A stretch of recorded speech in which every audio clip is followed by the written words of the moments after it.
बैठ जाएं प्लीज। रवैया बड़ा गलत है, ये तरीका नहीं है। आप प्लीज आप क्रॉस टॉक ना करें। ये आपकी संजीदगी का आलम है। मैं एक मिनिस्टर स्टेटमेंट दे रहा हूं सर, आप मैं एक स्टेटमेंट स्टेटमेंट दे रहा हूं। मैं गुजारिश करूंगा, आप प्लीज 6 दिन स्टेटमेंट बाद दें। आया क्यों आया सारी चीजें बता देता हूं। आपको मौका मिलेगा, बैठ जाएं। सर मैं ये स्टेटमेंट कर रहा हूं रूल्स के तहत, रूल 261 सब रूल 1 के तहत, रूल 261 सब रूल 2, ये असेंबली के मेंबरान सब पढ़ ले। जिसने नहीं पढ़ा तो सबको पता होगा, जिसने नहीं पढ़ा है वो पढ़ ले। लेकिन मैं खैर उस तरफ नहीं जा रहा हूं, मैं कह रहा हूं तहम्मुल से सुन ले सारी बातें। मैं कहना नहीं चाहता था लेकिन मुझे कहना पड़ रहा है। चोर की दाढ़ी में तिनका, ये मशहूर कहावत है। नहीं यार तालियां नहीं बजाएं प्लीज इस पे, वो कुछ अभी मुझे नजर आया और मैं बताऊंगा क्यों। तो जनाब हमारी मैंने कहा था कि मैं मुबारकात बताता हूं कि पीछे क्या हुआ। मैं सबसे पहले इस जगह गुल प्लाजा इसकी हिस्ट्री पे भी जाना चाहता हूं, इसलिए वहीं से शुरू होती है कहानी। 1884 में केएमसी ने इस जगह को ईस्ट इंडिया ट्रामवे कंपनी के नाम किया। 99 साल की लीज दी, फिर वो लीज ट्राम खत्म हुई, चेंज होती रही। फाइनली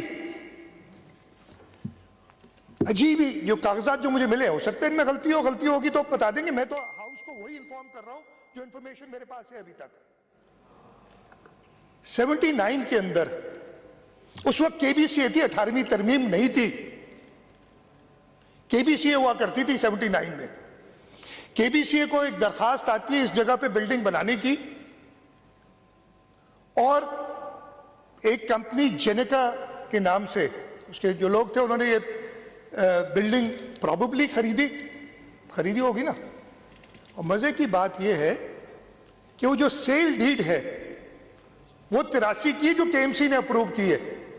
केएमसी में 83 में कौन था वो देख लें। 79 में यानी वही कंपनी सेल जमीन खरीदने से पहले सबमिट करती है प्लान्स, अपने बिल्डिंग प्लान्स, और 83 में वो सेल डीड होती है। केबीसीए ने वो प्रोसेस की, उसको इजाजत दी, और 80 की दिहाई में ये बिल्डिंग बनना शुरू हुई। और ये बिल्डिंग 80 की दिहाई में ओरिजिनल शेप में जो उस वक्त थी कंप्लीट हुई। मैंने थोड़ी देर पहले बताया था आपको कि 1884 में ये 99 साल की लीज पे दी गई थी। 83 में इसके 99 साल पूरे हो गए। लीज रिन्यू नहीं हुई, कागजात ये बताते अभी उस वक्त लीज रिन्यू नहीं हुई। और इस लीज को 1991 में, मेरे पास म्यूटेशन मौजूद है, 1991 में इस लीज को रिन्यू किया गया। 8 साल बाद बिल्डिंग बनने के बाद बिल्डिंग बन चुकी थी। ये था 18वीं तरमीम से पहले के कारनामे जो मैं बता रहा हूं। 18वीं तरमीम से पहले के वो गंद जो आज तक हम साफ कर रहे हैं। 1991 में ये ऑर्डर है और बड़ा मजेदार किस्म का ऑर्डर है। मैंने कहा ना क्यों लगे मुझे इतने दिन, बताता हूं आपको। 1991 में 3/11/1991 को ये मेसर्स जेनेका प्राइवेट लिमिटेड की दरखास्त पे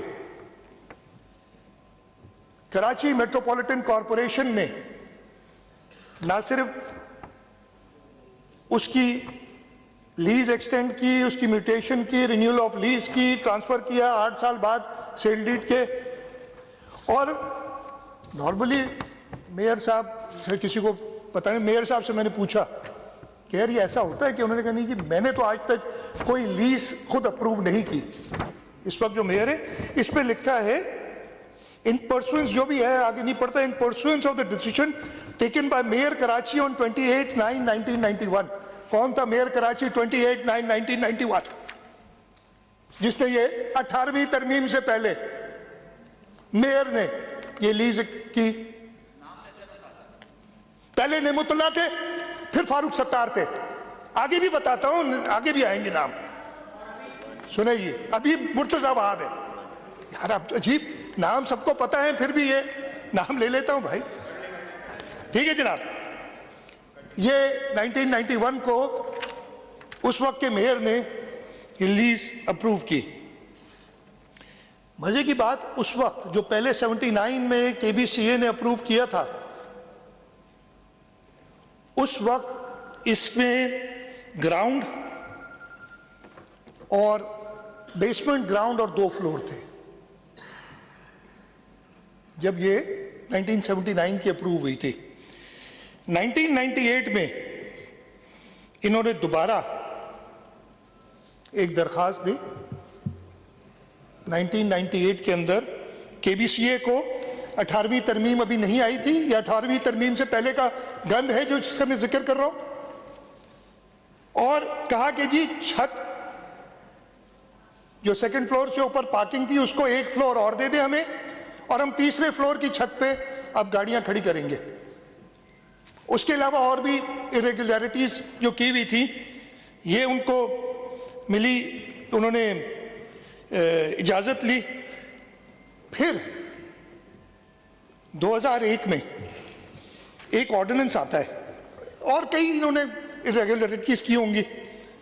2001 में ऑर्डिनेंस आता है, 2008 में 18वीं तरमीम नहीं थी, 2001 में पीपल्स पार्टी नहीं थी। 2001 में एक ऑर्डिनेंस आता है कि अपने बिल्डिंगों में जो इरेगुलरिटीज हैं उनको आप रेगुलराइज कर दें।